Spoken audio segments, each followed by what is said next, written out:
on air, online, on the go. West Michigan's news leader is 24-Hour News 8. Off the top at 5 o'clock, developing news. Crews frantically working to contain an oil spill south of Marshall in Calhoun County. Crude now making its way into the Kalamazoo River. We want to get straight out to 24-Hour News 8's Tony Tagliavia.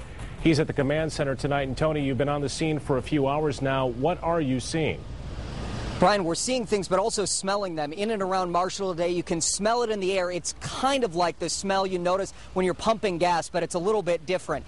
We are awaiting some details from the folks here at Enbridge. This is the energy company which controls the oil pumping station that DNRE officials, Department of Natural Resources and Environment officials, tell us is the source of this spill.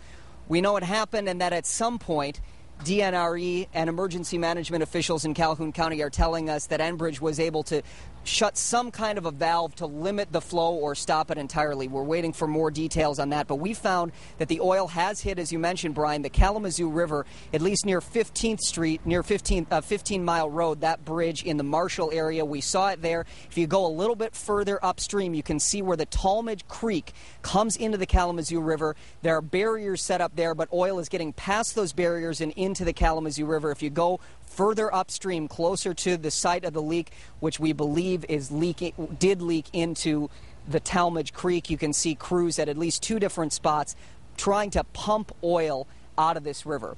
Again, we're waiting for an update from emergency management officials, from DNRE officials, from Enbridge Energy officials in the next few minutes. We'll be updating you again at 5:30. We want to pass a couple of things along. We're told that one home has been evacuated, at least one. We know that some roads in this area are closed, roughly in the 16-mile road, this area where we are right now near the command center. As we learn more, we'll pass it along to you. Also a key question we want to know, A, how much oil was spilled, and we also want to know how far that's gotten downstream, since we know it's in the Kalamazoo River. Obviously, that eventually flows into Lake Michigan at Saugatuck. We're told that they're putting barriers up at the Ceresco area so that the oil doesn't get into Battle Creek. Those are all questions we're looking for answers for.